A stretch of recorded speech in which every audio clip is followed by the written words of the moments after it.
Bonjour tout le monde, bon matin. J'espère que vous avez bien dormi. Moi je viens d'avoir une super surprise. Si ça veut bien fonctionner. J'ai une petite coupure comme l'autre jour là. Donc j'espère que vous avez bien dormi et puis que vous allez bien. Donc je viens d'avoir une super surprise. J'ai un ami, Christophe, qui regarde ces petits Bible and Coffee. Et puis, il a entendu mon cri de désespoir quand j'ai parlé des croissants. Et ce matin, à 6h28, il me dit, il y a quelque chose devant ta porte. C'est chou, hein, quand même. Et puis, voilà. En plus, c'est un ami que je trouve très discipliné dans son style. Donc déjà, il fait tout à vélo, il fait pas mal de kilomètres. Donc, il est venu depuis Chavornay jusque chez moi pour m'amener mon croissant. Puis il repart avec son vélo. Waouh, hein? Merci Christophe. Ça fait du bien.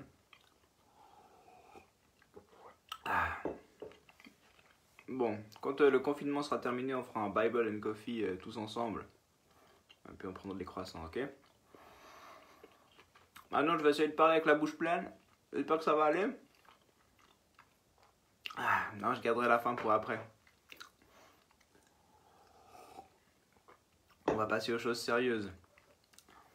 Alors ce matin, on va regarder quelques versets dans 2 Timothée. 2 Timothée, il y a beaucoup de recommandations. Donc c'est bien sûr Paul qui s'adresse à Timothée. Timothée, c'est son fils dans la foi. Il y a beaucoup d'affection entre Paul et Timothée. Et puis, il lui donne pas mal de conseils. Timothée est un jeune leader, un jeune pasteur. Donc, ça nous rejoint aussi dans ce qu'on veut parler cette semaine. Et puis, on va lire depuis le verset 22 jusqu'au verset 24. Merci Mirella. Bonjour aussi. Trop cool que tu sois là avec nous. Alors, 2 Timothée 2, 22 à 24. Ça commence par fuis. Faut partir là. Fuis les passions de la jeunesse et recherche la justice, la foi, l'amour, la paix, avec ceux qui font appel au Seigneur d'un cœur pur. Repousse les spéculations folles ou les discussions folles et stupides, sachant qu'elles font naître des conflits. Or, il ne faut pas qu'un serviteur du Seigneur ait des conflits. Il doit au contraire être plein de bienveillance envers tous, capable d'enseigner et de supporter l'opposition. Je vais m'arrêter là. Alors, je commenterai assez peu les premiers versets, tout en sachant qu'il y a des impératifs et puis parfois il faut effectivement fuir. Il y a un choix de. C'est pas juste c'est pas juste prendre une décision là, c'est fuir des choses qu'il faut fuir dans notre vie et en tant que chrétien. Et ben parfois, ouais, ce qu'on appelle passion de la jeunesse, en fait c'est des passions qui durent toute la vie, hein. Donc même si on est à l'âge de la retraite, les passions de la jeunesse existent toujours. Et puis ce serait une bonne question à poser à nos aînés, savoir si ça s'estompe un peu, si c'est un peu moins fort, s'il y a moins d'attrait. Mais ça existe toujours, donc voilà, c'est ce côté un peu, je sais pas, ça pourrait être livrognerie, hein, ou enfin vraiment faire la fête d'une manière surabondante, où il y a trop d'alcool, ou ça pourrait être tout ce qui est de la sexualité qui est pas cadrée.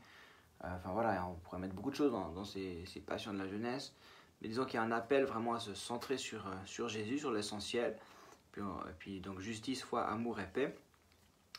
Ça c'est une chose. Ensuite il y a une deuxième impératif, c'est repousse les discussions folles, les spéculations folles et stupides, parce qu'elles amènent des conflits.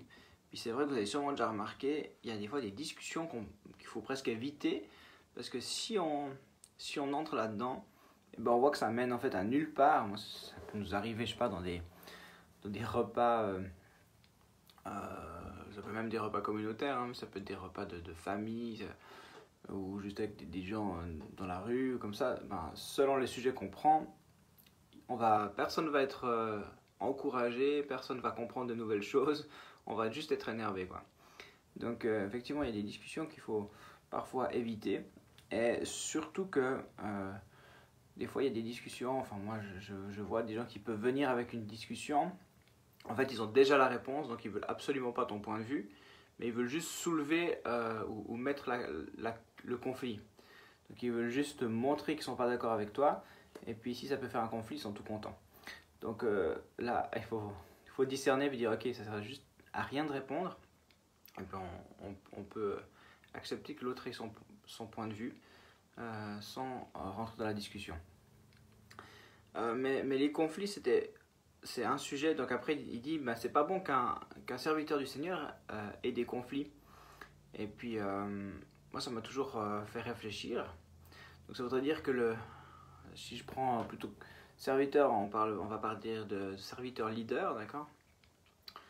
Donc c'est pas bon d'avoir des conflits parce que forcément là il dit ben voilà, il y a un aspect que le serviteur il devrait apporter de la bienveillance, etc. Tout ce qui est un peu opposé au conflit, on doit être voilà, ce côté ben, service, écoute, je pense que c'est des points importants.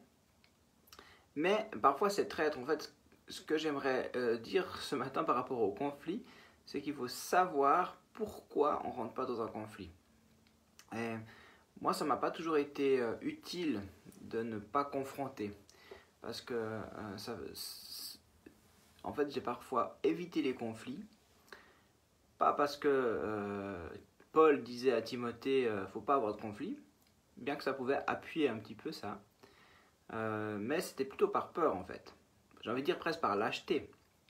C'est-à-dire parce que j'avais pas envie de confronter, ou j'avais peur de confronter, peur de dire mon avis, peur des réactions des autres. Et puis je préférais finalement que tout aille bien, en apparence. Mais si on confronte jamais un problème ou une situation difficile, ben on peut faire en sorte, non, tout va bien, on n'a pas de conflit, on s'entend bien. Mais en fait, il y a une liste de choses qu'il faudrait aborder, qu'il faudrait parler avec la personne. Et puis, donc on est un peu dans ce côté ouais, hypocrite presque, au final, parce qu'on fait en sorte que ça aille bien, mais on n'aborde pas les vrais sujets. Donc, puis sous le couvert de dire non, on veut pas de conflit, donc on est en paix avec tout le monde, et puis, donc je pense que là c'est une erreur. Et Paul a abordé des sujets compliqués, et il a eu une forme de conflit qu'on verra demain. Donc, voilà, si vous voulez pas avoir de conflit, bonne chose. Mais bien réfléchir, bien savoir pourquoi. Et si c'est vraiment parce que c'est des discussions inutiles, parce que ça apporte rien, et puis vraiment on choisit la paix, etc. Ok, super. Mais il faudrait que ce soit dit. Il faudrait que ce soit un choix ouvert dans la discussion. Mais si c'est des relations avec des personnes proches, puis vous essayez d'éviter le conflit, mais en fait il n'y a rien qui est réglé, et ben, je pense que là, il faut que le Saint-Esprit travaille un petit peu.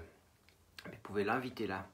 Et puis pour aborder les choses, non pas justement pour soulever un conflit, mais il va falloir confronter quand même. Donc avoir quand même cette force et cette audace pour dire ce qui ne va pas.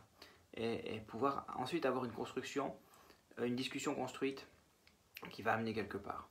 Mais voilà, fuir les conflits juste par crainte. Par crainte des hommes, on pourrait dire, ou par crainte de ne plus être aimé, ou des choses comme ça que ça vient chercher.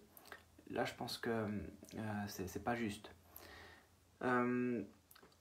Autre point que je voulais juste soulever encore ce matin dans ce texte, au verset 24, donc, il doit être donc le leader, on pourrait dire capable, être plein de bienveillance envers tous, capable d'enseigner et de supporter l'opposition. Et puis là, alors c'est pas très loin du conflit, hein, mais c'est pas parce qu'il y a de l'opposition qu'il y a nécessairement du conflit. Mais je pense que là aussi, c'est quelque chose dans lequel on peut grandir. Et moi, j'ai l'impression d'avoir pu grandir dans ces dernières années. Parce qu'en fait, un petit peu quand on est dans notre position confortable et puis qu'on veut pas trop, ou on veut pas trop être leader, on est toujours couvert ou caché par quelqu'un d'autre. Puis quand on rentre un petit peu dans dans ce rôle de leader, puis comme je le disais, vous êtes leader à quelque part, vous avez une capacité, une influence, je veux dire, un parent est un leader, peut-être vous êtes leader de votre service là où vous êtes, parce que vous êtes la personne responsable, vous êtes on vient vers vous pour des choses, vous avez une influence sur vos collègues, vous avez une influence à l'école, il y a plein de sphères d'influence. Hein. Mais du coup, quand on prend cette place de leader, eh ben, il y a de l'opposition, c'est sûr. Moi, je prends l'image du vélo, ça me parle beaucoup, l'équipe de vélo, vous voyez comment, les courses de vélo en équipe, hein, où il y a le leader, il est devant, ils ont ses casques généralement bien aérodynamiques et tout, et puis les autres ils se cachent derrière, puis lui, il se prend le vent de face, et il pédale plus que les autres, quoi, franchement, et c'est rude. Puis les autres, ils s'alignent bien derrière, ils sont cachés par lui, puis ils sont juste dans sa couverture comme ça. Donc c'est sûr qu'il y a de l'opposition. Et puis on apprend à rester stable, on apprend à justement regarder à Jésus pour tenir. Et puis, mais oui, on est un peu chahuté, il y a des pressions.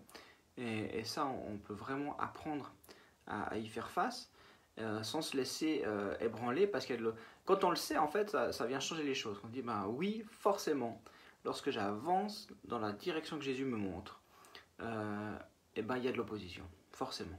Voilà, il y a une... Hein, finalement, c'est très physique aussi. Hein, si j'avance, un mouvement, une énergie cinétique dans un sens, l'attaque, il y a une force de résistance. Là, voilà, c'est très physique, et ben c'est très vrai aussi spirituellement. Et il faut le savoir, donc on s'y prépare, et puis d'autant plus on a besoin de se ressourcer vers Jésus pour garder le cap. Mais voilà, à un moment donné, peut-être vous êtes pour l'instant caché à quelque part, à un moment donné, il y a des domaines dans vos vies où vous êtes leader, et puis vous ne pouvez pas vous cacher éternellement, donc il va falloir prendre le vent de face, et je vous encourage encore ce matin à vous préparer à ça.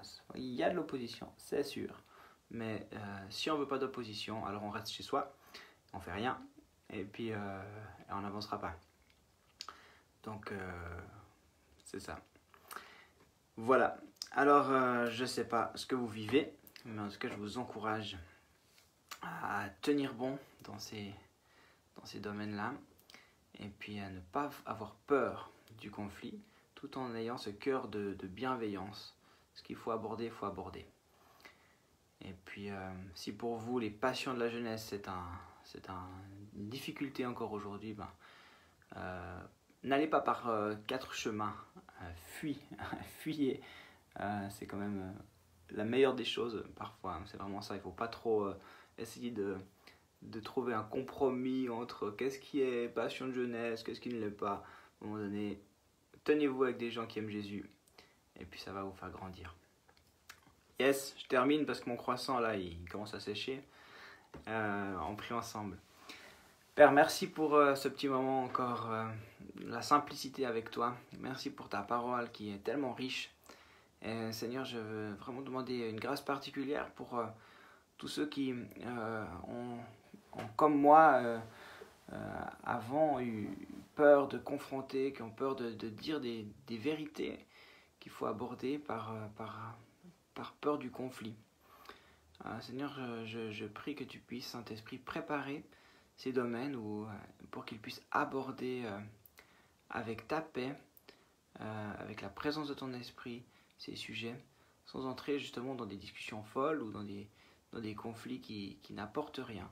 Mais au contraire que ces discussions-là, ces sujets abordés, puissent amener la réconciliation, puissent amener la paix, puissent amener ton amour. Merci aussi, Père, de nous finalement, toi, tu es encore devant nous, tu es au-dessus de nous. Et c'est vrai, parfois, quand on est leader, il y a de l'opposition. Il y a des vents qui sont contraires. Et Seigneur, je prie encore que pour chacun qui vit cette réalité-là, et que tu nous fortifies intérieurement. Vraiment que tu nous donnes ta force pour continuer à avancer dans la direction que tu nous montres. Merci Jésus. Moi je sais, tu es là avec nous, tu nous précèdes et tu nous montres le chemin, alors on n'a pas à craindre. Gloire à toi. Merci pour cette nouvelle journée ensoleillée qui nous fait du bien. Amen. Amen, amen. Bonne journée à tout le monde et puis à demain. Soyez bénis. Ciao, ciao.